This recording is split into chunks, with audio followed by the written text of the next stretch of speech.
আসসালামু আলাইকুম ওরহমতুল্লাহি ওবরাকাতুহ। ইন্নাল হামদুলিল্লাহ ওয়াসসালাতু ওয়াসসালামু আলা রাসূলিল্লাহ ওয়া বা'দ। প্রিয় দর্শক শ্রোতা, আপনারা আশা করি আল্লাহর মেহেরবানিতে ভালো আছেন। মাহে রমাদান চলছে। রমাদানের এই সময়টা অর্থবহ করে তুলবার জন্যই আমরা আপনাদের সামনে উপস্থিত হয়েছি এবং আপনাদেরকে স্বাগত জানিয়ে শুরু করছি বরকতময় সাহারি প্রেজেন্টেড বাই বিআরবি কেবলস। আপনাদের সাথে আছি আমি নিজাম বিন মুহিব। প্রিয় দর্শক, প্রতিদিনই আমরা দুইজন বিদগ্ধ আলোকিত স্কলারকে আমন্ত্রণ জানাই, যারা কোরআন সুন্নাহর আলোয় আমাদেরকে আলোকিত করে থাকেন। আজকেও যথারীতি আমরা আমন্ত্রণ জানিয়েছি দুইজন সম্মানিত অতিথিকে। চলুন শুরুতেই আজকের সম্মানিত অতিথি দ্বয়ের সঙ্গে আপনাদেরকে পরিচয় করিয়ে দিচ্ছি। আমাদের আমন্ত্রণ গ্রহণ করে স্টুডিওতে এসেছেন বাংলাদেশের খ্যাতিমান স্কলার, উত্তরা সেন্ট্রাল মসজিদের সম্মানিত খতিব ফদিলাতুশ শেখ ডক্টর হাফেজ রফিকুল ইসলাম মাদানী। আসসালামু আলাইকুম রহমতুল্লাহি তাআলা ওয়া বারাকাতুহু। দর্শক, আমাদের সঙ্গে রয়েছেন আরও একজন বিজ্ঞ স্কলার, মসজিদুল হিদায়া ভিয়েনা অস্ট্রিয়ার সম্মানিত খতিব ফদিলাতুশ শেখ অধ্যাপক আব্দুল মতিন আল আজহারি। আসসালামু আলাইকুম রহমতুল্লাহি ওয়া বারাকাতুহু। ওয়ালাইকুম আসসালাম ওয়া রাহমাতুল্লাহি ওয়া বারাকাতুহু। উস্তাজ, আপনাদের দুইজনকেই যমুনা টেলিভিশনের এই জীবন ঘনিষ্ঠ আয়োজন বরকতময় সাহারির আজকের পর্বে স্বাগত জানাচ্ছি। অনেক ধন্যবাদ। বারাকাল্লাহু ফিক। আমিন ওয়া ইয়াক। প্রিয় দর্শক, আজকে আমরা যে বিষয়ে দুইজন স্কলারের কাছ থেকে আলোচনা শুনতে চাই তা হচ্ছে মসজিদ কমিটি, যোগ্যতা, গঠন ও দায়িত্ব। আমরা জানি যে মসজিদ কমিটির সদস্যদের কিছু দায়িত্ব আছে। মসজিদ কমিটি গঠিত হলে সেই কমিটিতে কারা কারা থাকতে পারবেন, মসজিদ কমিটিতে থেকে যদি কেউ অন্যায় করে তাদের কি গুনাহ হবে, সেই বিষয় নিয়ে সাজিয়েছি আমাদের আজকের এপিসোড। চলুন প্রিয় দর্শক, দেরি না করে সাহরির এই গুরুত্বপূর্ণ আয়োজন শুরু করি। শুরুতেই আসতে চাই উস্তাদ ডক্টর হাফেজ রফিকুল ইসলাম মাদানী, আপনার কাছে মসজিদ কমিটিতে যুক্ত হওয়া এটা কি সৌভাগ্যের নাকি দুর্ভাগ্যের?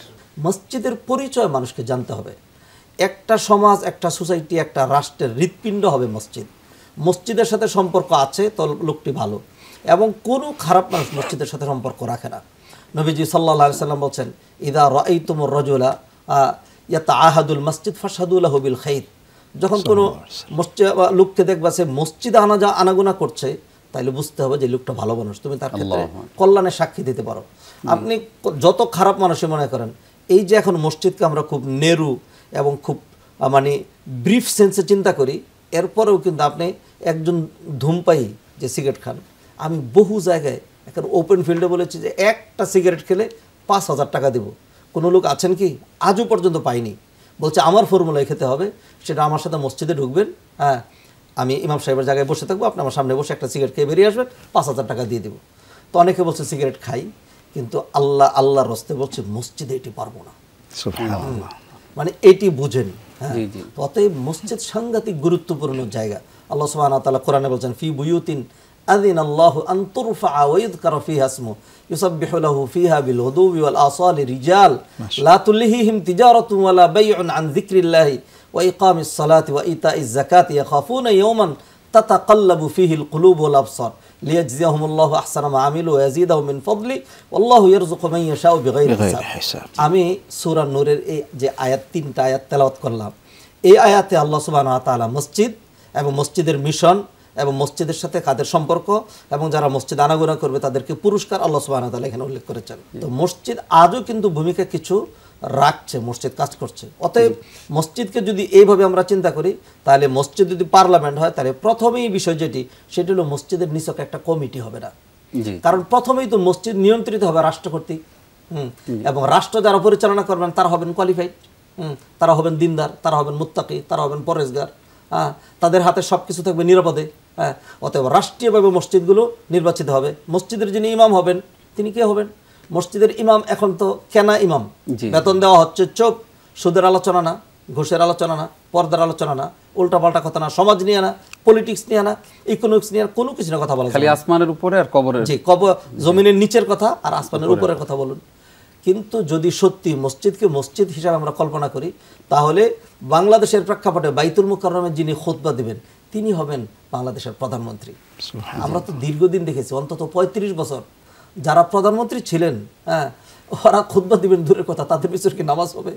পুরুষই ছিলেন না, মহিলা ছিলেন।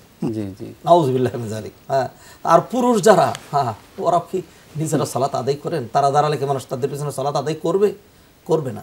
সেই জন্য বলছি যে আমরা যদি মসজিদকে তার বাস্তব অর্থে চিন্তা করি, তাহলে সেই মসজিদের কর্তৃত্ব, নেতৃত্ব এটা নির্ভর করবে সেই দেশের যারা মন্ত্রী, যারা পার্লামেন্টের এমপি, যারা সদস্য, যারা রাষ্ট্রীয় গুরুত্বপূর্ণ দায়িত্বে রয়েছেন, তারা প্রতিটা এলাকায় ওই এলাকার যিনি ডিসি, ওই এলাকার যিনি এডিসি, ওই এলাকার যিনি মানে এসপি, টিইউ, এটিইউ, এই ধরনের যারা রাষ্ট্রীয় বড় বড় কর্মকর্তা যারা রয়েছেন, তারা সেই মসজিদের মানে নেতৃত্ব দিবেন, সেখানে খুতবা দিবেন। আর পাশাপাশি মসজিদ পরিচালনার জন্য যারা থাকবে তারা তো থাকবেই।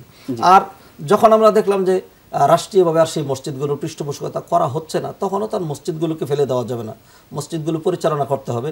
সেখান থেকেই সম্ভবত আমাদের মাথা যেটি এসছে সেটা হলো মসজিদ কমিটি নির্ধারণ করা। এবং আমি সাধুবাদ জানাই, ধন্যবাদ জানাই, কিছু হাজারো ত্রুটি থাকার পরেও, ত্রুটি তো মানুষের থাকেই, আলহামদুলিল্লাহ আমরা দেখতে পেয়েছি বাংলাদেশ তো একটা মসজিদের দেশ, ঠিক না? যেই দেশে অন্তত কোনোভাবে 4 লাখের নিচে মসজিদ নাই, কোনোভাবেই না। 4 লাখের বেশি মসজিদ আছে। এই মসজিদগুলোর মধ্যে অল্প 2-1টা মসজিদ সরকারি মসজিদ, এটি ছাড়া বাকি সকল মসজিদগুলি কিন্তু দরকারি মসজিদ। এই মসজিদগুলো আঞ্জাম দিয়ে যাচ্ছেন, এই মসজিদগুলো পাকা করছেন, এই মসজিদগুলোর চাহিদা মেটাচ্ছেন কমিটির ভাইয়েরা। আমি সাধুবাদ জানাই, ধন্যবাদ জানাই সেই কমিটির ভাইদেরকে। হ্যাঁ, তাদের মধ্যে হাজারো ত্রুটি থাকার পরেও আমরা আজকে তো সেটাই চাচ্ছি যে আমরা সহযোগিতা করে তাদেরকে আঘাত করা নয়, বরং যিনি মসজিদ কমিটিতে স্থান পেয়েছেন তার আর কি কি গুণাগুণ অর্জন করা দরকার, কি কি গুণাগুণ অর্জন করলে সোনায় সোহাগা হয়, আমরা আশা করি আজকে আমরা সেই উত্তর পেয়ে যাব থেকে সেই উত্তরগুলি ইনশাআল্লাহ। ইনশাআল্লাহ, জাযাকাল্লাহ খাইর। আসতে চাই উস্তাদ অধ্যাপক আব্দুল মতিন আজহারী আপনার কাছে, জানতে চাই মসজিদের নেতৃত্ব যারা দিবেন তাদের আসলে কোন কোন গুণ থাকতেই হবে? বারাকাল্লাহু ফিকুম। অনেক ধন্যবাদ ফজিলাতুল ডক্টর রফিকুল ইসলাম আল মাদানী হাফিজাহুল্লাহকে। তিনি অত্যন্ত স্বল্প সময়ের মধ্যে অনেক সুন্দর এবং অনেক গুরুত্বপূর্ণ বিষয় আলোচনা করেছেন। আসলে প্রথমত এই উত্তরটা দেওয়ার আগে আমার জানতে হবে মসজিদের মালিকানা কার। এখানে আমাদের মতো দেশে রাষ্ট্র কোনো কোনো ক্ষেত্রে মনে করে মসজিদের মালিকানা রাষ্ট্রের, কোনো কোনো ক্ষেত্রে ধর্ম মন্ত্রণালয় মনে করে যে মসজিদের কর্তৃত্ব এবং নেতৃত্ব তাদের, কোনো কোনো ক্ষেত্রে এলাকাবাসী মনে করে যে মসজিদ কমিটির মালিকানায় চলবে মসজিদ। এখানে এই জিনিসটাকে ক্লিয়ার করতে হবে, এটা আমাদের আকীদার সাথে জড়িত যে মসজিদের মালিকানা একমাত্র আল্লাহ তাআলার। আল্লাহ তাআলা বলেছেন ওয়ান্নাল মাসাজিদা লিল্লাহ ওয়ান্নাল মাসাজিদা লিল্লাহ ফালা তাদউ মা আল্লাহি আহাদা। মসজিদের একচ্ছত্র মালিকানা হচ্ছে আল্লাহ তাআলার। তো এখানে মসজিদ পরিচালনা যেহেতু করতে হবে আল্লাহ তাআলার এই পবিত্রতম এই ঘরগুলোকে পরিচালনা করার জন্য, মুসলিম দেশগুলোর মধ্যে উন্নত দেশ যেগুলো আছে সেগুলোতে একটা মিনিস্ট্রি তৈরি করা হয়েছে মসজিদ পরিচালনার জন্য, সেটাকে আওকাফ মিনিস্ট্রি বলা হয়। তো এর জন্য রাষ্ট্রীয় বিশাল বাজেট রয়েছে, সেই বিশাল বাজেট দিয়ে সুন্দরভাবে সুচারুভাবে মসজিদ পরিচালনা করা হচ্ছে। তো আমরা ওই পর্যন্ত পৌঁছাতে পারি নাই, যার কারণে প্রতি মহল্লায় মহল্লায় আমাদের কমিটি হলো মসজিদে নেতৃত্ব দিচ্ছে। তো এখানে যেভাবেই পরিচালিত হচ্ছে, বাংলাদেশে অনেক সুন্দর মসজিদ, অনেক সংখ্যায় মসজিদ নির্মিত হয়েছে, ডক্টর রফিকুল ইসলাম মাদানী সাহেব বললেন। তো এই মসজিদগুলো যারা পরিচালনা করবেন তাদের মধ্যে মৌলিক যে গুণগুলো থাকতে হবে, সূরা আত-তাওবার 18 নম্বর আয়াতের মধ্যে আল্লাহ তাআলা ইরশাদ করছেন ইন্নামা ইয়া'মুরু মাসাজিদাল্লাহি মান আমানা বিল্লাহি ওয়াল ইয়াউমিল আখির ওয়া আকামাস সালাতা ওয়া আতাজ যাকাতা ওয়া লাম ইয়াখশা ইল্লাল্লাহ ফাআসা উলাইকা আন ইয়াকুনু মিনাল মুহতাদিন। আল্লাহ তাআলা ইরশাদ করছেন মসজিদ তো পরিচালনা করবে, আবাদ করবে, মসজিদের উন্নয়নে কাজ করবে তারাই যারা আল্লাহর প্রতি ঈমান রাখে, যারা আল্লাহর প্রতি ঈমান রাখে। এখন মসজিদ কমিটি নির্ধারণ করতে গিয়ে আমরা দেখি কার শত কোটি টাকা আছে, কার হচ্ছে প্রভাব প্রতিপত্তি আছে, কার ব্যাকগ্রাউন্ডে তিনি এমপি ছিলেন বা অ্যাম্বাসেডর ছিলেন বা মন্ত্রী ছিলেন বা এই ধরনের কোনো কিছু ছিলেন। এই বিবেচনায় আমরা মসজিদ কমিটিতে তাদেরকে আসার জন্য আমরা ওয়েলকাম জানাই। আসলে আল্লাহ তাআলা যাদেরকে ওয়েলকাম জানান তাদের মধ্যে এক নাম্বার হচ্ছে মান আমানা বিল্লাহি ওয়াল ইয়াউমিল আখির, যে আল্লাহর প্রতি এবং শেষ দিবসের প্রতি ঈমান রাখে, তাকে হলো মসজিদ পরিচালনার জন্য, মসজিদ আবাদের জন্য এক নম্বর যোগ্য ব্যক্তি হিসাবে আল্লাহ তাআলা এখানে শনাক্ত করলেন। ওয়া আকামাস সালাতা, তার দ্বিতীয় কোয়ালিটি এবং গুণ হচ্ছে, বৈশিষ্ট্য হচ্ছে যে সালাত কায়েম করে। মসজিদ কমিটি যারা পরিচালনা করবে তারা সালাত কায়েম করতে হবে। সালাত কায়েম করার অনেকগুলো অর্থ রয়েছে, এর মধ্যে একটি অর্থ হচ্ছে যে সালাতে সে নেতৃত্ব দেওয়ার যোগ্যতা তার মধ্যে থাকতে হবে। জি, তিনি ইমাম হবেন, খাতিব হবেন, এই যোগ্যতাটা তার থাকতে হবে, তখন গিয়ে তিনি মসজিদ পরিচালনার জন্য তিনি যোগ্য বলে বিবেচিত হবেন। এটা বেসিক যোগ্যতার মধ্যে এটা থাকতে হবে, তার কোরআনের তিলাওয়াত শুদ্ধ আছে, তার ঈমান আকীদা শুদ্ধ আছে এবং বেসিক ইসলামী ফিকহ তার জানা আছে, হালাল হারামের বিধান সম্পর্কে তার ইলম আছে, এরকম লোক হতে হবে।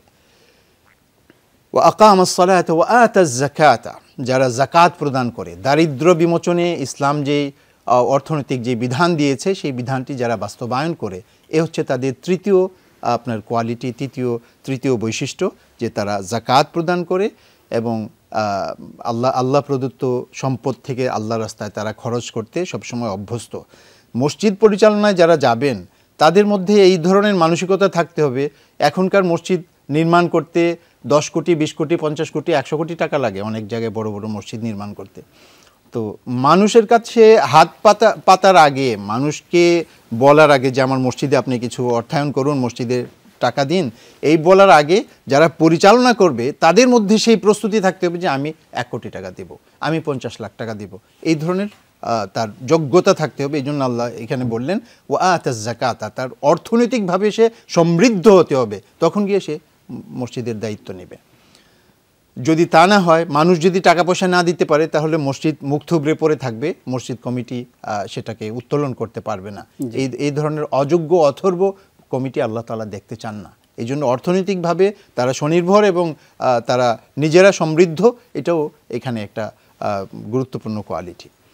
ওয়া আকামাস সালাতা ওয়া আতাজ যাকাতা ওয়া লাম ইয়াখশা ইল্লাল্লাহ, মসজিদ পরিচালনার ক্ষেত্রে আপনার বিভিন্ন ধরনের বাধা বিপত্তি আসবে।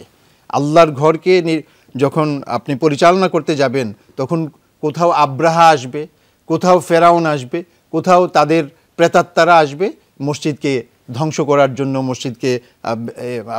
মসজিদকে পরাজিত করার জন্য, মসজিদের কার্যক্রমকে আপনার বন্ধ করার জন্য, বিভিন্নভাবে মসজিদকে বাধাগ্রস্ত করার জন্য বিভিন্ন শক্তি এখানে আসবে। আল্লাহ তাআলা তাদেরকেও সমালোচনা করেছেন, ওমান আযলামু মিম্মান মানা'a মাসাজিদাল্লাহি আইয়ুযকারা ফীহা ইসমুহু ওয়া সাআ ফী খারাবিহা। মসজিদের মধ্যে যে ইসলামী বিধিবিধান এবং ইসলামী জীবন ব্যবস্থা চর্চা করা হবে, আল্লাহর নামকে সর্বোচ্চ পর্যায়ে নিয়ে যাওয়া হবে, এই ক্ষেত্রে যারা বাধা প্রদান করে তাদের চাইতে জালিম আর কে হতে পারে। তো এই জিনিস যেন না হয়, এই জন্য মসজিদ পরিচালনা কমিটির মধ্যে যারা থাকবে তাদের মধ্যে থাকতে হবে আপনার তাদের কলিজা থাকতে হবে সবচাইতে শক্তিশালী। ওয়ালাম ইয়াখশা ইল্লাল্লাহ, আল্লাহ ছাড়া কারো ভয় তাদের ভিতরে থাকবে না, তাদের মধ্যে থাকবে ওর যে সিংহের হার্ট তাদের মধ্যে। তো আল্লাহ তাআলা এই 4টা গুণাবলী যদি কারো মধ্যে থাকে, তখন তাকে মসজিদ কমিটির সদস্য হওয়ার জন্য ইসলাম তাকে ওয়েলকাম জানায়, আল্লাহ তাআলা তাকে বিবেচনা করেন মসজিদ কমিটিতে আসার জন্য। জাযাকাল্লাহ খাইর। আসতে চাই উস্তাজ ডক্টর রফিকুল ইসলাম মাদানী, আপনার কাছে জানতে চাই যে মসজিদ কমিটিতে জায়গা পাওয়া নিয়ে আমাদের সমাজে অনেক মারামারি হয়, অনেক হানাহানি হয় এবং একজন মসজিদ কমিটির সদস্যকে লাঞ্ছিত করতে অনেকে চেষ্টা করে, এরকম অনেক ঘটনা আমাদের সামনে আছে। আপনার কাছে আমরা এবার জানতে চাইব মসজিদে দিরার সম্পর্কে। আমাদের সমাজে পাড়ায় পাড়ায় মসজিদ, এই পাড়া মসজিদ করেছে, আমি কেন তার মসজিদে গিয়ে তারাবি পড়বো, আমরাই একটা মসজিদ বানায় ফেলি 40 জন মিলে। এই মসজিদকে ইসলাম কিভাবে দেখে সেই বিষয়ে আমরা আলোচনা শুনবো ইনশাআল্লাহ ছোট্ট একটি বিরতির পর। প্রিয় দর্শক, আপনারা দেখছেন যমুনা টেলিভিশনের মাহ রমজান উপলক্ষে বিশেষ আয়োজন বরকতময় সাহারি প্রেজেন্টেড বাই বিআরবি কেবলস। অনুষ্ঠানের এই পর্যায়ে ছোট্ট একটি বিরতি নিচ্ছি, কিছুক্ষণ পর ফিরছি। প্রিয় দর্শক, আপনাদেরকে আরও একবার স্বাগত জানিয়ে শুরু করছি বরকতময় সাহরি, প্রেজেন্টেড বাই বিআরবি কেবলস। আজকে আমরা মসজিদের কমিটিতে কারা থাকবেন, গঠনতন্ত্র কেমন হতে পারে এবং মসজিদ কমিটিতে যারা থাকবেন তাদের যোগ্যতা কি হতে পারে সেই বিষয় নিয়ে আলোচনা শুনছিলাম দুইজন বিজ্ঞ স্কলারের কাছ থেকে। আমাদের সঙ্গে রয়েছেন ডক্টর হাফেজ রফিকুল ইসলাম মাদানী, রয়েছেন অধ্যাপক আব্দুল মতিন আল আজহারি। আপনাদের দুইজনকে আবারও স্বাগত জানাচ্ছি। শেখ, বিরতির পূর্বে আপনার কাছে প্রশ্ন রেখেছিলাম যে ঘরে ঘরে যদি কেউ মসজিদ তৈরি করে, পাড়ায় পাড়ায় যদি কেউ মসজিদ তৈরি করে, আরেকজনের মসজিদে গিয়ে কেন আমি সালাত আদায় করবো, আমি তো সক্ষম, আমরা 2-3 জন মিলে একটা মসজিদ তৈরি করে ফেলি, এইরকম মানসিকতা থেকে যদি কেউ মসজিদ তৈরি করে, সেই মসজিদে সালাত আদায়ের ব্যাপারে ইসলাম কি বলে? ধন্যবাদ আপনাকে সুন্দর প্রশ্নটি করার জন্য। দেখুন, মসজিদ নির্মাণ করা একটা সুন্দর আমল, খুব উত্তম একটি কাজ। শুধু উত্তম কাজ না, এমন কাজ যে কাজের মাধ্যমে খুব সহজে জান্নাতে যাওয়া যায়। সুবহানাল্লাহ। নবীজি সাল্লাল্লাহু আলাইহি ওয়াসাল্লাম হাদিসের মধ্যে ইরশাদ করলেন, মান বানা লিল্লাহি মাসজিদান বানাল্লাহু লাহু ফিল জান্নাতি মিথলা, রাওয়াহু মুসলিম। কোনো ব্যক্তি যদি আল্লাহর জন্যই মসজিদ নির্মাণ করে, তো এই মসজিদ নির্মাণ হওয়ার সাথে সাথেই অন্য রিওয়ায়াতে রয়েছে ওয়ালাউ কানা কামাখফাসে কতাত, যদি একটা পাখির বাসার মতো ছোট্ট হয়, জি, তবু আল্লাহ সুবহানাহু ওয়া তাআলা তার জন্য এর বিনিময়ে জান্নাতে একটি বালাখানা নির্মাণ করবেন। সুবহানাল্লাহ। তো যেই নেক আমলের মাধ্যমে একজন মানুষ তার জায়গা, তার স্থান, তার ঠিকানা জান্নাতে বানিয়ে নেয়, তার ঠিকানা জান্নাত নির্ধারণ হয়, জি, সেটা নিঃসন্দেহে অনেক বড় একটা নেক আমল। এবং নেক আমল কবুল হওয়ার জন্য মৌলিক শর্ত নবীজি সাল্লাল্লাহু আলাইহি ওয়াসাল্লাম যেমন হাদিসে বলে দিয়েছেন, ইন্নামাল আমালু বিন্নিয়াত, নিয়ত অনুযায়ী আমল হবে। এবং যত আমল আছে, সালাত, সিয়াম, হজ, যাকাত, মসজিদ নির্মাণ, কোরআন তেলাওয়াত, দান, সাদাকা, তারাবি সহ সকল আমল কবুল হওয়ার জন্য মৌলিক শর্ত দুটো। একটি হলো আল ইখলাস, to perform any types of worship and ইবাদত only for the sake of Allah সুবহানাহু ওয়া তাআলা, এটা হলো একটা। নাম্বার 2, সেই কাজটা নবীজি সাল্লাল্লাহু আলাইহি ওয়াসাল্লামের তরিকা মোতাবেক হতে হবে। অতএব আপনি প্রথমে যেটি বললেন, আপনি মসজিদে দরার দিয়ে ভূমিকা দিলেন। দরার থেকে আসছে, দরার মানে ক্ষতি সাধন করা। মদিনার মসজিদে নববীর এগেনস্টে ওই সময় মুনাফিকরা একটা মসজিদ বানায়, যেটি তারা উদ্বোধন করাতে চেয়েছিল নবীজিকে দিয়ে, যে আমরা একটা, আমাদের বাড়ি দূরে আসতে সমস্যা, আমরা এখানে সালাত আদায় করলে সুবিধা হয়, আপনি যদি একদিন উদ্বোধন করে দিতেন। তা নবীজি সাল্লাল্লাহু আলাইহি ওয়াসাল্লাম যেহেতু গায়েব জানতেন না, তিনি চাইলেন সেখানে উদ্বোধন করে দিবেন। তো নবীজি যাওয়ার আগে আল্লাহ সুবহানাহু ওয়া তাআলা আয়াত নাজিল করলেন, ওয়াল্লাযীনা ইত্তাখাযু মাসজিদান দিরারাও ওয়া কুফরাও ওয়া তাফরীকাম বাইনাল মুমিনিনা ওয়া ইরসাদান লিমান হারাবাল্লাহ ওয়া রাসূলাহু মিন ক্বাবল। এই মসজিদের লক্ষ্য উদ্দেশ্য আল্লাহ জানিয়ে দিলেন এবং নবীজিকে নিষেধ করে দিলেন। এটি মুমিনদের মাঝখানে ক্লেশ, বিদ্বেষ, হিংসা, দলাদলি, খুনাখুনি, হানাহানি সৃষ্টি করার জন্য মসজিদকে তৈরি করা হয়েছে। এরপর নবীজি সাল্লাল্লাহু আলাইহি ওয়াসাল্লাম সাহাবায়ে কেরামকে নিয়ে সেই মসজিদ ভেঙে দেন। অতএব কোনো মসজিদ নির্মাণের লক্ষ্য যদি এটি হয় যে আমার বুৎপত্তি, আমার নেতৃত্ব, আমার কর্তৃত্ব, এই সমাজে আমার প্রাধান্য, এটি যদি হয়, তার মসজিদে আমরা যাব না। তাহলে তো প্রথমেই এটার ফাউন্ডেশন, মসজিদে নববীর ক্ষেত্রে আল্লাহ যেমন বলছেন লা মাসজিদুন উসসিসা আলা তাকওয়া, তাকওয়ার উপরে, তাইলে এটা তো অমন মসজিদে উসসিসা আলাল ফাসাদ, একদম, যার ফাউন্ডেশনই হলো একেবারে আলা শাফা জুরফিন হারিন ফানহারা বিহি ফি নারি জাহান্নাম। অতএব এইটা মসজিদ হয়নি। মসজিদের জন্য নেক নিয়ত থাকতে হবে। মসজিদের জন্য মসজিদে যেই 5 ওয়াক্ত সালাত আদায় করা হয়, এর অন্যতম লক্ষ্য একটা, মানুষের মাঝখানে ঐক্যের বন্ধন তৈরি করা। সেই জন্য একজন ইমাম কমান্ড করেন, একসাথে সবাই রুকুতে যান, একসাথে সবাই উঠেন। সেখানে আওয়ামী লীগ, বিএনপি, জাতীয় পার্টি, নাগরিক পার্টি অথবা কি বলে যে জামাত, তাবলিগ, এইগুলোর কোনো পার্থক্য কিন্তু নেই। প্রতিটা মসজিদে যে যখন আসবে সে সামনে চলে যাবে, বসবে। কেউ কাউকে বলতে পারবে না যে তুমি পিছনে কাতারে যাও, এটা বলার কোনো সুযোগ নেই। অতএব মসজিদ যদি এই লক্ষ্যে নির্মিত হয় তাহলে সেটি মসজিদ। আর যদি এই লক্ষ্যে মসজিদ নির্মিত না হয়, তাহলে সেই মসজিদ নির্মাণ করে আমও যাবে, ছালাও যাবে। আমও যাবে মানে মসজিদ নির্মাণ করলো, নিঃসন্দেহে সেখানে শ্রম, টাকা পয়সা, অর্থ অনেক কিছু দিতে হয়েছে, এটা তার নষ্ট হলো।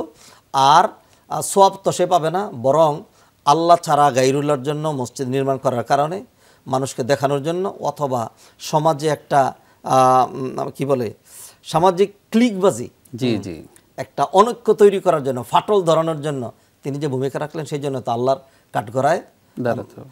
এটা সাংঘাতিক গুরুত্বপূর্ণ বিষয় জি জি যে মুসলমানদের মাঝখানে ঐক্য থাকা। যদি কখনো দুইজনের মাঝখানে ফাটল থাকে তাহলে ইসলাম এলাও করেছে সেই ফাটল মানে মুছে দেওয়ার জন্য দুইজনের মাঝখানে ঐক্য নিরসনে যদি মিথ্যা বলা লাগে তবু মিথ্যা বলা জায়েজ, ইসলাহুদাতিল বাইন। আর আপনি সেইখানে মানে সমাজের মাঝখানে একটা অনৈক্য তৈরি করে দিচ্ছেন, সেটি হবে না। দেখুন যে মসজিদ নিয়ে কথা বলছি, এই মসজিদের সাথে একজন মানুষের আত্মিক সম্পর্ক হতে হবে, তাহলে তিনি মসজিদটা তৈরি করতে পারবেন, এই মসজিদ কল্যাণকর হবে। নবীজি সাল্লাল্লাহু আলাইহি ওয়াসাল্লাম আরেকটা হাদিসের মধ্যে বলছেন যে সাবাতুন ইযিল্লুহুমুল্লাহু ফি যিল্লিহি ইয়াওমা লা যিল্লা ইল্লা যিল্লুহু, কিয়ামতের কঠিন দিনে আল্লাহ সুবহানাহু ওয়া তাআলা 7 শ্রেণীর মানুষকে আল্লাহর আরশের নিচে ছায়া দিবেন। তার মধ্যে এক ব্যক্তি হলো রাজুলুন কলবুহু মুআল্লাকুন বিল মাসাজিদ, ওই ব্যক্তি যার অন্তর, যার ভালোবাসা ঝুলন্ত থাকে, সম্পৃক্ত থাকে মসজিদের সাথে। অতএব আল্লাহকে ভালোবেসেই সালাতের সুবিধার্থে, একসময় আমাদের সমাজে মসজিদ কম ছিল, এখন অনেক মসজিদ হয়েছে। তো সব মসজিদ হওয়া মানেই যে মানে মানুষের মাঝখানে একটা কনফ্লিক্ট তৈরি করার জন্য, বিষয়টি এরকম নয়। আমরাও দেখেছি আমাদের এলাকায় যখন আমরা যে পুরাতন যে মসজিদে দূরে আমরা জুমার দিনে এক ওয়াক্ত যেতাম, হ্যাঁ, এরপরে যখন বাড়ির কাছে আমরা মসজিদ করলাম তখন তারা বললো যে সমাজের মধ্যে একটা ফাটল তৈরি করা হচ্ছে।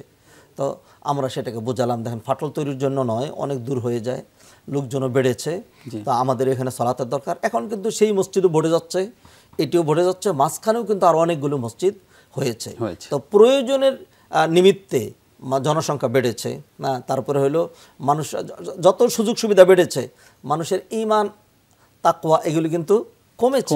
তো আগে মানুষ যেই দূর থেকে আরেকটা মসজিদে যেত কষ্ট করেও, এখন সেই কষ্ট কিন্তু করতে চায় না মানুষ। সেই জন্য যদি মসজিদ একটু কাছাকাছি হয় এবং লোকও তো রয়েছে, যদি 10% লোক মসজিদে আসতো তাহলে আমাদের সমাজে মসজিদ লাগতো আরো কম করে হলো 10 লাখ। ঠিক না? 10% লোক তো মসজিদে আসে না। অতএব কেউ যদি নেক নিয়তে আল্লাহর জন্য মসজিদ নির্মাণ করেন তাহলে সেটি আল্লাহর জন্য। আর যদি কেউ আল্লাহর জন্য ছাড়া শুধুমাত্র নিজের নেতৃত্ব, কর্তৃত্ব, বাহাদুরি জাহির করার জন্য করেন, তাহলে এই মসজিদ নির্মাণ করার মধ্যে কোনো কল্যাণ নেই। জি, আমরা অনেক গুরুত্বপূর্ণ মেসেজ প্রিয় দর্শক জানতে পারলাম। তাই যারা মসজিদের সাথে সংশ্লিষ্ট, বিশেষ করে যারা নির্মাণের সাথে সংশ্লিষ্ট, আপনারা আসলে নিয়তকে খালেস করুন। কারণ এই মসজিদ নির্মাণে যেমনিভাবে আপনার জান্নাতে যাওয়ার সুযোগ আছে, ঠিক তেমনিভাবে এই মসজিদ নির্মাণকে কেন্দ্র করেই কিন্তু আপনার জাহান্নামের রাস্তা ওপেন হয়ে যেতে পারে। সেই জন্য আল্লাহ তাআলার কাছে আমরা ক্ষমা চাই, আল্লাহ তাআলা আমাদেরকে ক্ষমা করুন, আমিন। আসতে চাই উস্তাজ আব্দুল মতিন আজহারী, আপনার কাছে জানতে চাই, মসজিদগুলো আজকে অনেক চাকচিক্যময় হচ্ছে। মসজিদের টাইলস জার্মান থেকে আনা হচ্ছে, অস্ট্রেলিয়া থেকে আনা হচ্ছে। আমার মসজিদটাকে আমি সবচেয়ে দামি টাইলস দিয়ে সাজাবো, এবং মসজিদের এসি দামি, ফ্যানগুলো দামি, জারবাতি সব দামি দামি। মসজিদের ইমামের বেতন বাড়ে না, মসজিদের মুয়াজ্জিনের বেতন বাড়ে না, মসজিদের খাদেম 3 বেলা খেতে পারে না ঠিকমতো। এই ধরনের মসজিদ এই ঢাকা শহরেই আছে, এবং আমিও কয়েকটা চিনি, আপনিও নিশ্চয়ই অনেকগুলোর খবর আপনার কাছে আছে। কি বলবেন এই বিষয়ে?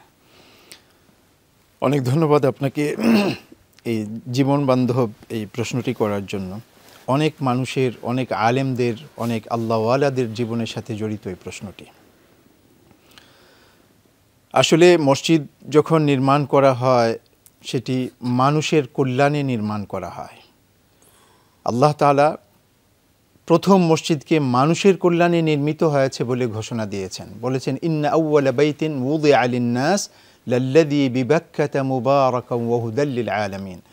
মানুষের কল্যাণে নির্মিত সর্বপ্রথম মসজিদটি মক্কা নগরীতে অবস্থিত, এবং সেটি বরকতমণ্ডিত এবং মানুষের জন্য হিদায়াতের আলোকবর্তিকা হিসাবে প্রতিষ্ঠিত আছে।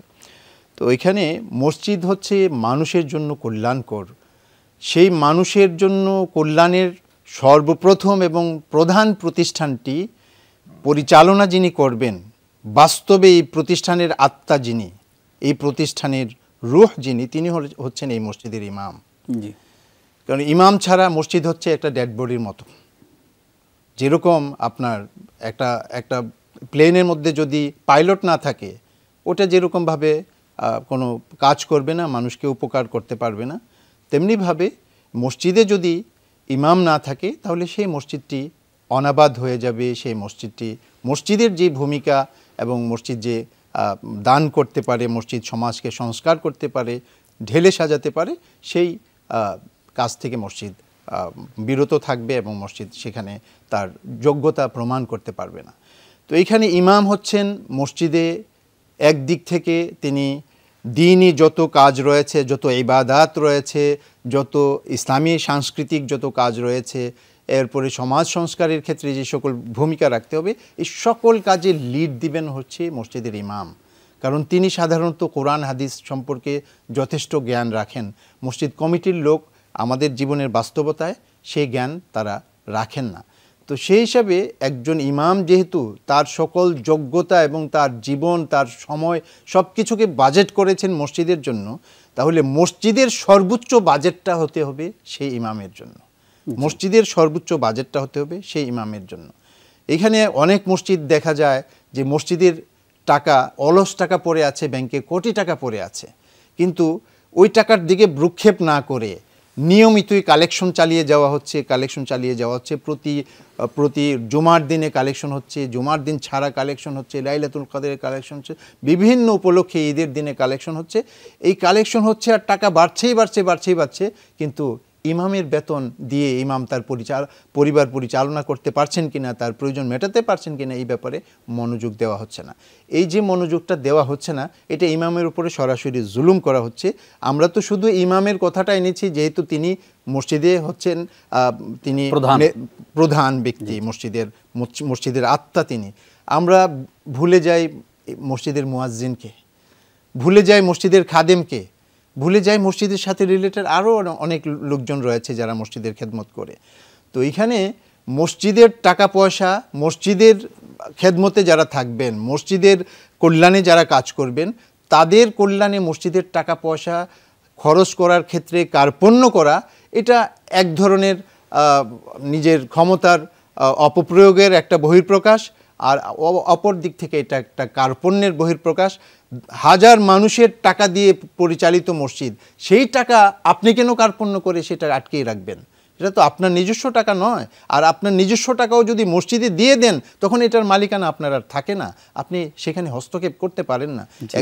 একজন সচিবের বেতন যদি হয় লাখ টাকা, বা একজন মন্ত্রীর বেতন যদি হয় সেরকম একটা হ্যান্ডসাম একটা বেতন যদি হয়, সেই জায়গাতে আপনার ইমাম সাহেবের বেতন হতে হবে সেই তাদের চাইতে বেশি।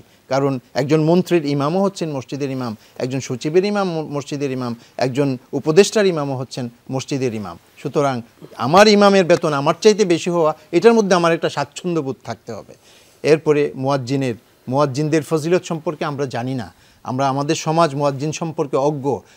নবীজি সাল্লাল্লাহু আলাইহি ওয়াসাল্লাম বলছেন, আল মুআদ্দিনুনা আতওয়ালুন নাস আ'নাকান ইয়াউমাল কিয়ামাহ, কিয়ামত দিবসে সবচাইতে উপরে, সবচাইতে বড়, বিশাল দেহি এবং সবার উপরে দিয়ে যাদেরকে দেখা যাবে, তারা হবেন মসজিদের মুয়াজ্জিনগণ। তাদেরকে আল্লাহ তাআলা এইভাবে সম্মাননা দিবেন যেন সবার উপর দিয়ে তাদেরকে দেখা যায়। তো সেই মুয়াজ্জিনরা যারা আল্লাহ তাআলার তাকবীরকে বুলন্দ করছে, যারা আল্লাহ তাআলার নামকে সমুন্নত করছে প্রতি দিনে 5 বার করে এই সমাজ এবং জাতি এবং দেশের সামনে, রাষ্ট্রের সামনে, সেই মুয়াজ্জিনদেরকেও অবহেলা করা হয় বিভিন্নভাবে। এরপরে খাদেমদের কথা তা নাই বললাম। এখন এখানে আপনার যারা তাদের বেতন নির্ধারণ করেন, তারা নিজেদেরকে মসজিদের অভিভাবক হিসাবে মনে করেন বলে, বা ইমামকে এমপ্লয়ি মনে করেন বলে তারা এই কাজটা করে থাকেন। আপনার জানা থাকতে হবে যে আপনি ইমাম নিয়োগ দেয়া আপনার দায়িত্ব, কিন্তু ইমাম নিয়োগ হয়ে গেলে সেই ইমামের অধীনস্থ হয়ে থাকাও আপনার দায়িত্ব, সেই ইমামের অধীনে চলাও আপনার দায়িত্ব। জাযাকাল্লাহ খাইর উস্তাদ, অনেক গুরুত্বপূর্ণ বিষয় আপনার আলোচনার মাধ্যমে উঠে এসেছে। আমরা আসবো আপনাদের কাছে আবারও ইনশাআল্লাহ ছোট্ট একটি বিরতির পর। প্রিয় দর্শক, আপনারা দেখছেন বরকতময় সাহারি প্রেজেন্টেড বাই বিআরবি কেবলস। অনুষ্ঠানের এই পর্যায়ে আবারও বিরতির সময় হলো। আশা করছি আলোকিত আয়োজনের সঙ্গেই থাকবেন। প্রিয় দর্শক, আপনাদেরকে আরও একবার স্বাগত জানিয়ে শুরু করছি বরকতময় সাহারি প্রেজেন্টেড বাই বিআরবি কেবলস। আজকে আমরা মসজিদের কমিটিতে কারা কারা থাকবেন, তাদের কি যোগ্যতা হবে, সেই বিষয়গুলো নিয়ে, অর্থাৎ মসজিদ সংক্রান্ত বিষয় নিয়ে আলোচনা উপস্থাপনের চেষ্টা করছি দুইজন বিজ্ঞ স্কলারের মাধ্যমে। আমাদের সঙ্গে রয়েছেন উত্তরা কেন্দ্রীয় জামে মসজিদের সম্মানিত খতিব ডক্টর হাফেজ রফিকুল ইসলাম মাদানী, রয়েছেন ভিয়েনা অস্ট্রিয়ার মসজিদুল হিদায়ার সম্মানিত খতিব ফদিলাতুল শেখ অধ্যাপক আব্দুল মতিন আজহারি। আপনাদের দুইজনকে আরও একবার স্বাগত জানাচ্ছি। আসতে চাই উস্তাদ ডক্টর রফিকুল ইসলাম মাদানী, আপনার কাছে। মসজিদ কমিটি কর্তৃক যেই জুলুম মসজিদের স্টাফদের উপরে হয়, আমি আপনাকে একটা মসজিদের নাম না বলেই বলছি যে সেই মসজিদে ইমামের থাকার কোনো জায়গা নেই, মুয়াজ্জিনের থাকার কোনো জায়গা নেই, খাদেমদেরও থাকার কোনো জায়গা নেই। তারা হচ্ছে মসজিদে ফ্লোরিং করে ঘুমায় এবং ঢাকা শহরের নাম করা একটা জায়গা সেই মসজিদ। এবং সেই মসজিদে আপনার বছরের পর বছর মসজিদের উন্নয়নের কথা বলে মানুষের কাছ থেকে টাকা উঠানো হচ্ছে। শবে বরাত আসলে, শবে কদর আসলে, মাহে রমজান আসলে এই ধরনের উপলক্ষকে সামনে রেখে অনেক টাকা পয়সা উঠানো হয়। সেই টাকার কোনো হিসাবও কমিটি মসজিদের মুসল্লিদের সামনে দেয় না, অথচ টাকা উঠানোর সময় অনেক অনুনয় বিনয় করে, কিন্তু পরবর্তীতে সেই হিসাবও দেয় না এই টাকা কি করেছে। এই কমিটির অবস্থা কি, এবং এই জায়গা থেকে আসলে মসজিদের কমিটির সদস্য হয়ে জান্নাতে যাওয়ার সুযোগ আছে কিনা, নাকি জাহান্নামের পথকেই আসলে উন্মুক্ত করা হলো? দেখুন, যারা মসজিদ পরিচালনা করেন তারা নিঃসন্দেহে অনেক ভালো কাজ করেন। জি, মসজিদ তো ইবাদতের জায়গা। যারা মানুষের জন্য এই সুন্দর সুযোগ করে দিচ্ছেন, মসজিদের জন্য লাইটিং, এসি, পরিষ্কার পরিচ্ছন্নতা, ইমাম, মুয়াজ্জিন, খাদেম, এদের মানে সুশৃঙ্খল অথবা স্বাচ্ছন্দ্যময় জীবনযাপনের ব্যবস্থা করছেন, ফলে মানুষেরা এখানে এসে উপকৃত হচ্ছেন, আরামে ইবাদত করছেন, আল্লাহকে ডাকছেন। তো যারা এই কাজের মানে ভাগীদার হচ্ছেন, সহযোগী হচ্ছেন, তারা এর সওয়াব পাবেন। আদাল্লু আলাল খাইরি কাফাইলিহি। অতএব মসজিদ কমিটির সদস্য হওয়া, মসজিদের খেদমত করতে পারা, এটা এক গৌরবান্বিত বিষয়। আল্লাহ সুবহানাহু ওয়া তাআলা আমাদেরকে মসজিদের খেদমত করার তৌফিক এনায়েত করেন। মসজিদের কমিটি হওয়া, মসজিদের খেদমত করা মানে পুরো জাতির সার্ভ করা, পুরো জাতিকে খেদমত উপহার দেওয়া, সেবা দেওয়ার নাম। তো সেবা হিসাবেই কেউ যদি গ্রহণ করেন তাহলে নিঃসন্দেহে এটা অনেক বড় কাজ। মসজিদ কমিটিতে যারা আসেন আমি তাদেরকে সাধুবাদ জানাচ্ছি যে আমরা হয়তো একদিকে দেখতে পাচ্ছি যে মসজিদের ইমাম, মুয়াজ্জিন অথবা খাদেম অথবা অন্যান্য এমপ্লয়ি যারা আছেন, অনেক মসজিদে জানেন এমনও মসজিদ আছে ঢাকা শহরে যে তার স্টাফ সংখ্যা 20, 25, 30 জন।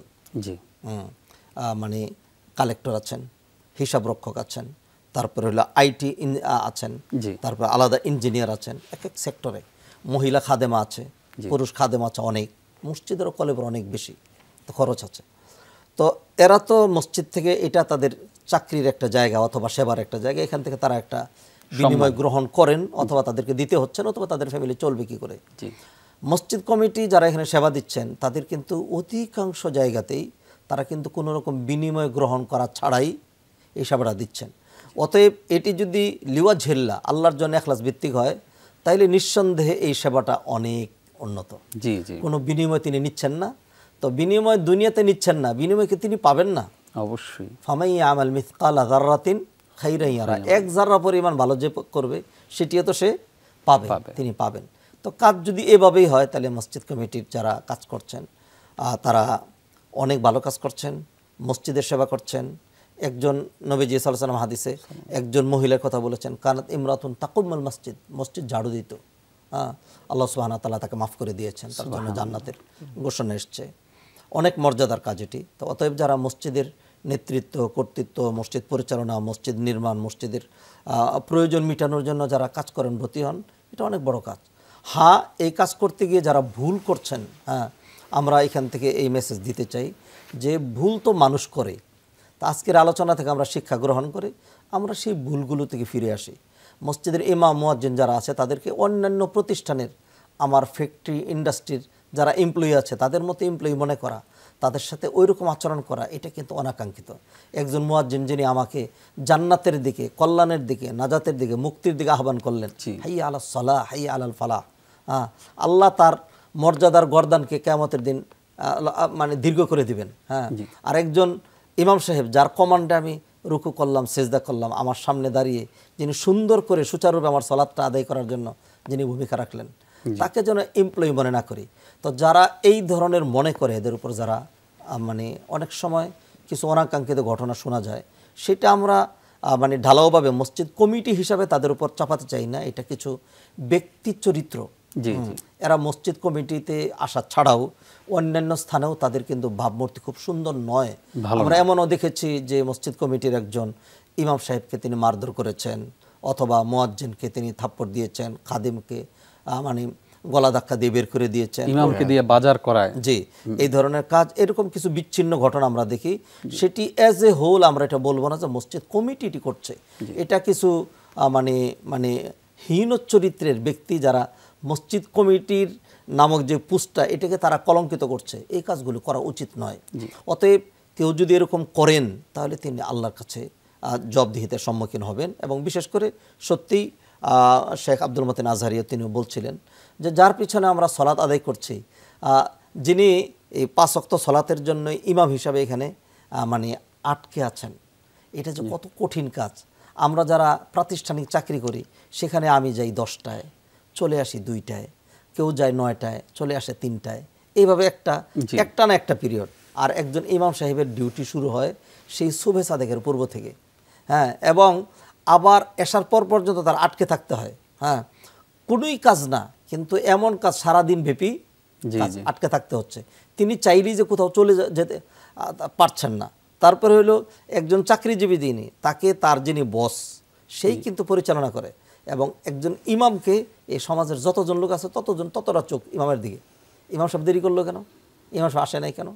অতএব যে ইমাম সাহেব তার জীবনটা ধরে দিলেন মসজিদের জন্য, তার সুযোগ সুবিধা চিন্তা করা এটা আমাদের নৈতিক দায়িত্ব, মানবিক। অতএব যে সকল মসজিদ, এমন মসজিদ যেখানে মানুষ নিতান্ত প্রয়োজনের কারণে বাঁশ দিয়ে, মুলির বেড়া দিয়ে, কোনো রকম টিন দিয়ে একটা মসজিদ নির্মাণ করেছেন, এই মসজিদের খাদেম নেই, এই মসজিদের মুয়াজ্জিন নেই, সমাজের একজন আজান দেয় আর নিজেরাই তারা পরিষ্কার পরিচ্ছন্ন করে, এবং যিনি যৎসামান্য কিছু জানেন এমন একজনকে ইমাম হিসেবে নিয়োগ দেওয়া হয়েছে, বাৎসরিক তাকে কিছু দেওয়া হয়, তিনি তার বাড়িতেই থাকেন, বাড়ি থেকে আসেন, সেটি তো আলাদা বিষয়। কিন্তু যেই মসজিদের চিত্রটা আপনি তুলে ধরলেন, যেই মসজিদের আয় রয়েছে, এই মসজিদের টাকা রয়েছে, ফান্ড রয়েছে, ব্যাংক অ্যাকাউন্ট রয়েছে, প্রচুর থাকার পরে ইমামদেরকে দিচ্ছেন না, তাদেরকে বঞ্চিত করছেন, আমার মনে হয় এই ধরনের মানসিকতা যদি হয়, এটা হীন মানসিকতা, এগুলোর জন্য তারা কিয়ামতের দিন আল্লাহর কাঠগড়ায় জবাবদিহিতার সম্মুখীন হতে হবে। আল্লাহ তাআলা আমাদেরকে হেফাজত করুন। প্রিয় দর্শক, আমরা শুনলাম যে এই মসজিদ কমিটির মধ্যে যদি এমন কেউ থাকেন যারা মসজিদের ইমামদের উপরে প্রেশার করেন যে এই কথা বলতে হবে, ওই কথা বলা যাবে না, অথবা তাদের হকগুলো যদি নষ্ট করেন, তাহলে কত বড় শাস্তি অপেক্ষা করছে। আল্লাহ তাআলা আমাদেরকে হেফাজত করুন, আমিন। আমরা আসতে চাই অধ্যাপক আব্দুল মতিন আজহারী আপনার কাছে। আমাদের সামনে অনেক সুন্দর সুন্দর উদাহরণ আছে। বাংলাদেশে এমন অনেক মসজিদ আছে যে মসজিদ কমিটির পক্ষ থেকে পুরো মাহে রমজান উপলক্ষে ইফতার বিতরণের কর্মসূচি হাতে নেওয়া হয়েছে। যে মসজিদের পক্ষ থেকে ইমামকে এতটাই সম্মানিত করা হয় ঈদের আগে, যেগুলো আমরা সোশ্যাল মিডিয়ার কল্যাণে আমরা দেখতে পাই। এর পাশাপাশি মসজিদ কমিটির অনেক সুন্দর সুন্দর কাজ আমাদের সামনে প্রকাশিত হয়। যেমন বাচ্চাদের জন্য 40 দিন টানা সালাত আদায় করলে সাইকেল পুরস্কার দেওয়া হয়, এমন অনেক কিছুই আছে। সেই জায়গা থেকে আসলে আমাদের শিক্ষা কি? আমরা যারা মসজিদ কমিটির সঙ্গে জড়িত আছি, যারা মসজিদের দায়িত্বশীল হতে চাই, তাদের জন্য আসলে কি মেসেজ রয়েছে? ইসলাম কি বলে? আমরা আসলে মসজিদ কাকে বলে, যে ডক্টর রফিক মাদানী সাহেব যেটা বলছিলেন যে মসজিদ কাকে বলে সেটা আমরা জানি না বলে আমরা শুধু মাওদায়ে সুজুদ হিসাবে মসজিদকে নিয়েছি, যে মসজিদ হচ্ছে সেজদা করার জায়গা।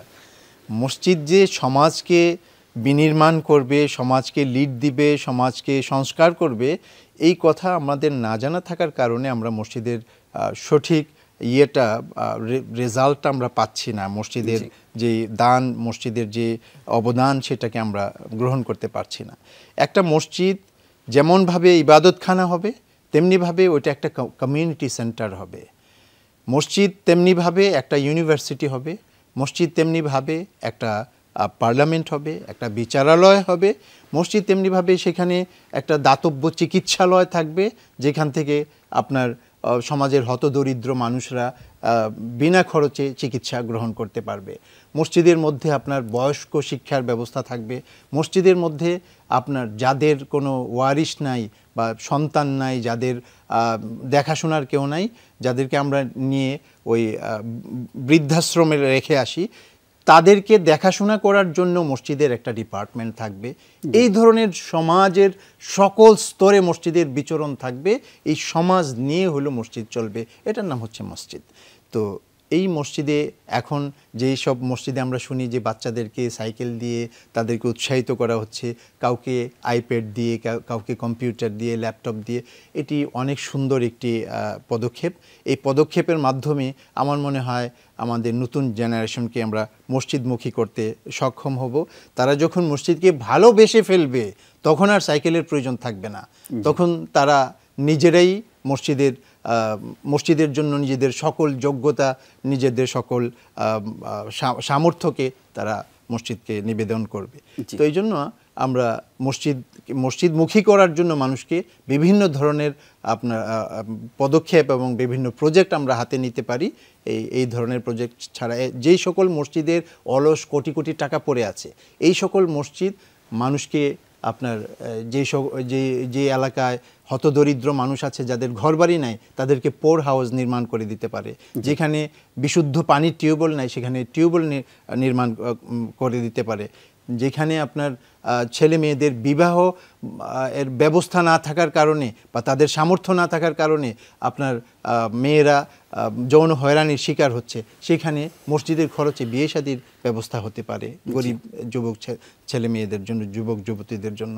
তেমনিভাবে মানুষকে খাদ্য বিতরণের ক্ষেত্রে মসজিদ ভূমিকা রাখতে পারে। এটা মসজিদের কল্যাণের কোনো হিসাব নেই, বহুমুখী কল্যাণের কাজ একটা মসজিদ করতে পারে। জাযাকাল্লাহ খাইর। আসতে চাই উস্তাজ রফিকুল ইসলাম মাদানী আপনার কাছে। আমাদের অনেক বোনেরা যখন শপিং করতে যান তখন সালাতের জায়গা খুঁজে পান না, এটা অনেকেরই আক্ষেপ। এবং আমাদের বোনেরা যখন সফরে থাকেন, বিভিন্ন জায়গায় যান, একটু নামাজের জায়গা খুঁজেন, অনেক মসজিদে নামাজের জায়গা খুঁজেও পাওয়া যায় না, যে এখানে মহিলাদের জন্য কোনো সালাতের ব্যবস্থা নেই, অন্য মসজিদের দিকে যান ও অন্য জায়গা দেখিয়ে দেওয়া হয়। আপনার কাছে জানতে চাই, একটা মসজিদে নারীদের জন্য জায়গা রাখা, নারীদের জন্য কামরা রাখা অথবা নারীদের জন্য আলাদা জায়গা করে দেয়া কতটা প্রয়োজন এবং সময়ের দাবি বলে মনে করেন? খুবই গুরুত্বপূর্ণ প্রশ্ন করেছেন আপনি, ধন্যবাদ আপনাকে। আমি ধন্যবাদ জানাই আমাদের দেশের যারা দায়িত্বে আছেন তাদেরকেও। বিগত আমলে আপনারা দেখেছেন অনেকগুলো মডেল মসজিদ নির্মাণ হয়েছে, আমি সেখানে সাধুবাদ জানাচ্ছি যে এই মডেল মসজিদগুলোতে সবকটাতেই মহিলাদের জন্য আলাদা জায়গা রাখা হয়েছে। বাইতুল মুকাররম মসজিদে রয়েছে, সোবানবাগ মসজিদে রয়েছে, উত্তরা কেন্দ্রীয় মসজিদে রয়েছে, বনানী মসজিদে রয়েছে, ঢাকার সকল বড় বড় মসজিদগুলোতে মহিলাদের সালাত রয়েছে। এক সময় তো মানুষ জানতোই না, মানুষ মনে করতো যে মহিলাদের মসজিদে আসা একদম টোটাল নিষেধ। এবং কিছু আলেম ওলামা কিন্তু তারা এইভাবেই বলে থাকেন যে মহিলারা মসজিদে আসবেই না, মহিলারা মসজিদে আসতেই পারবে না। অথচ নবীজি সাল্লাল্লাহু আলাইহি ওয়াসাল্লাম লা তামনাউ ইমা আল্লাহি মাসাজিদ আল্লাহ, যে তোমরা আল্লাহর বান্দিকে আল্লাহর ঘরে যেতে বারণ করবো না, আল্লাহর বান্দিদেরকে। তো অতএব মহিলারা যেখানে সলাত আদায় করতে পারছে না, মহিলারা কোথায় সলাত আদায় করবেন? মহিলারা কি মুসলিম নন? এটা আমাদের মানসিক সংকীর্ণতার কারণে এত জায়গার ব্যবস্থা হয়, মসজিদ 5 তলা 7 তলা 8 তলা হয়ে গেল, মহিলাদের জন্য যৎসামান্য জায়গা করা গেল না। আপনি দেখবেন মসজিদে যারা আসে, আপনি দেখবেন মসজিদে একান্ত দিনদার মহিলা যারা, তারাই কিন্তু আসে। এবং যারা একটু সাধারণ মানসিকতার, তারাও যখন মসজিদে যায় তখন তারা চিন্তা করে সর্বনাশ, মসজিদে যাচ্ছি, আমাকে এখন হিজাব করেই যেতে হবে, শালীনভাবেই যেতে হবে। মসজিদে এই ধরনের লোকই আসে। অতএব ফিতনা ফাসাদ যেটি বলা হয় সেটি কোনোতেই হয় না। পুরো রাস্তায়, মার্কেটে, গার্মেন্টসগুলো যখন ছুটি হয়, মহিলা আর মহিলা সারা দেশের সর্বোচ্চ আকারে, সর্বোচ্চ আসন থেকে শুরু করে সর্বনিম্ন আসন পর্যন্ত শুধু মহিলা মহিলা আপনি দেখতে পাচ্ছেন। এমনকি বর্তমানে পুলিশ তার রেপ সহ দেখা যাচ্ছে যে পুরুষের পাশাপাশি আরেকজন মহিলাকে রাখা হচ্ছে, সিকিউরিটি হিসেবে মহিলাকে নিয়োগ দেওয়া হচ্ছে, যদিও তার নিজের সিকিউরিটি কিন্তু নাই। সমস্ত জায়গায় আছে, শুধু মহিলাদের মসজিদে যাওয়ার ব্যবস্থাটা নাই। আমি খুব পরিতাপের সাথে উল্লেখ করছি যে একদিন আমি তো আমার ওয়াইফকে নিয়ে যখন সলাতের সময় চলে যাচ্ছে, কোথায় যাবো, তো এক মসজিদের দিকে যাচ্ছি, তখন মসজিদের লোকজন যারা ছিলেন তারা খুব চোখ বড় বড় করে তাকাচ্ছিল যে মহিলা কেন এদিকে আসছে মসজিদের দিকে। তখন আমি একটু এগিয়ে গিয়ে মসজিদের খাদেম মুয়াজ্জিন ইমাম সাহেব হবেন, আমি বললাম যে ভাই একটা বিপদে পড়েছি। যে বললো যে কী বিপদ? আমি বললাম যে আমি যে একজন মুসলিম মহিলা বিয়ে করেছি, আমি তো হিন্দু বিয়ে করি নাই। কেন হুজুর এটা বললেন কেন? আমি বললাম যে যেহেতু আমি মুসলিম বিয়ে করেছি, অতএব তার তো সলাত আদায় করা লাগবে। যদি হিন্দু বিয়ে করতাম তাহলে তো তার সলাত লাগতো না, তাই সেই জন্য তাকে মসজিদে নিয়ে আসা হয়েছে। তখন তারা বুঝতে পেরেছে, বলছে না হুজুর সরি নামাজ পড়বে। পরে আমি নিজেই আলাদা করে তাকে সাইড করে বারান্দার এক সাইড দিয়ে তাকে সালাতের ব্যবস্থা করে দিল সালাত। তো এই যে সিচুয়েশন সম্মুখীন হতে হচ্ছে, এটা আমাদের হীন মানসিকতার কারণে। আপনি দেখবেন ঈদের ক্ষেত্রেও নবীজি সাল্লাল্লাহু আলাইহি ওয়াসাল্লাম বলছেন, উম্মে আতিয়া রাদিয়াল্লাহু তাআলা বর্ণনা করছেন যে নবীজি সাল্লাল্লাহু আলাইহি ওয়াসাল্লাম আমাদেরকে জোর তাকিদ দিয়েছেন, ঋতুবর্তী নারীরাও যদি হয়, কুমারী নারীরাও যদি হয়, কিশোরী যারা অধিক লাজুক তারাও যদি হয়, সর্বশ্রেণীর সবাইকে ঈদগাহে নিয়ে যেতে খোলা ময়দানে সমস্ত আয়োজন করতে পারলাম, শুধু একটা পর্দা দিয়ে দেবো, একটা কাপড় দিয়ে আলাদা তাদেরও একটু ঈদ হবে, সেটা কিন্তু আমরা ব্যবস্থা করতে পারিনি। অতএব যারা দেখছেন, মহিলারা আমাদের কিন্তু একটা পার্ট, বাদুকুম মিন বাদ, আল্লাহ কোরআনে বলছেন। এবং কবি বলছেন, এই ধরাধামে যাহা কিছু আছে কল্যাণকর, হ্যাঁ, অর্ধেক তার করিয়াছে নারী, অর্ধেক তাহার নর, হ্যাঁ, অর্ধেক তার নর। আমি মাঝে মধ্যে এরকম বলি যে এই ধরাধামে যাহা কিছু আছে কল্যাণকর, সবটুকুনি তার করিয়েছে নারী, কিছুই করেনি নর। হ্যাঁ, তো যাই হোক, তো নারীরা কিন্তু আমাদের কল্যাণের পার্ট। হ্যাঁ, তাদেরকে উপেক্ষা করে তাদের মধ্যে যদি দিনদারি আমরা মানে দিনদারির বীজ বপন করতে ব্যর্থ হই, তাহলে আমাদের বুজুর্গি কিন্তু টিকবে না। ছোট্ট একটা চুটকাকার গল্পের মতো বলা হয় যে এক আল্লাহর ওলির গল্প বলা হয় যে তিনি পানির উপর দিয়ে জাহান্নামে ভেসে চলে যেতেন। এরপরে মানুষ বলল যে খুব কারামতি, খুব কারামত।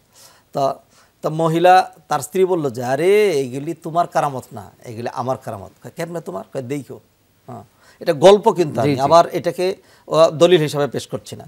তখন ওই দিন মহিলা নাপাক অবস্থায় আর পবিত্রতা অর্জন না করে তিনি খানাদানা তৈরি করে খাওয়াই দিলেন। পরে তো তিনি দেখেন যে যাচ্ছেন আর পানিতে তলিয়ে যাচ্ছেন। হ্যাঁ, তখন ফিরে আসলেন বাড়িতে, বললো যে কি? পরে হাসতেছে, এই তো এই কাজ। তা যাই হোক, যদিও একটা চুটকির মতো গল্প, তবু এটাই বাস্তব। আমার স্ত্রী যদি দিনদার হন, তাহলে তিনি বলবেন যে ওঠো, মুয়াজ্জিন আযান দিয়েছে আর তুমি কম্বল গায়ে দিচ্ছ, মসজিদে চলে যেতে হবে। অতএব আমি আহ্বান জানাচ্ছি মসজিদ কমিটির ভাইদেরকে, যারা এত কিছুই করছেন, সত্যি মসজিদ কমিটির ভাইদেরকে, যারা কমিটির আলোচনা শুনছেন, আমরা আপনাদেরকে নিরুৎসাহী করার জন্য নয়, আপনারা যে কাজ করছেন এটা অনেক বড় কাজ। কোনো রকম বেতন ছাড়া, কোনো কিছু ছাড়া সময় দিচ্ছেন, অর্থ দিচ্ছেন, হ্যাঁ, রিস্ক রেখে কত সময় মানে কত ঘাত প্রতিঘাতের সম্মুখীন হয়ে, সেই জন্য তো আল্লাহ বলেন ওয়ালাম ইয়াখশা ইল্লাল্লাহ। তো সেই জন্য আপনাদেরকে আমরা অনুরোধ করব, আল্লাহর রাস্তে আপনার মসজিদেও একটা মহিলাদের জন্য একটা পাঠ করুন, তারা যদি সালাত আদায় করতে পারে এটার সব আপনি কিন্তু পেয়ে যাবেন ইনশাআল্লাহ। জাযাকুমুল্লাহ খাইর। আপনারা দুইজনই অনেক চমৎকার আলোচনা উপহার দিয়েছেন, কষ্ট করে আমাদেরকে সময় দেওয়ার জন্য যমুনা টেলিভিশনের পক্ষ থেকে আপনাদেরকে ধন্যবাদ জানাচ্ছি। প্রিয় দর্শক, এতক্ষণ যারা আমাদের সঙ্গে ছিলেন, আশা করি খুবই উপকৃত হয়েছেন এবং সতর্ক হবেন আজকে থেকে যারা মসজিদের সাথে সংশ্লিষ্ট। আল্লাহ রাব্বুল আলামিন আমাদের প্রত্যেককে সতর্ক হয়ে দ্বীনের কাজগুলো আঞ্জাম দেওয়ার তৌফিক দান করুক, আমিন। আজ এই পর্যন্তই। আপনারা দেখছিলেন বরকতময় সাহারি, প্রেজেন্টেড বাই বিআরবি কেবলস। আগামীকালকের পর্ব দেখবার আমন্ত্রণ জানিয়ে আজকের মতো এখানেই বিদায় নিচ্ছি। আমি নিজাম বিন মুহিব। আসসালামু আলাইকুম ওয়া রাহমাতুল্লাহি ওয়া বারাকাতুহু।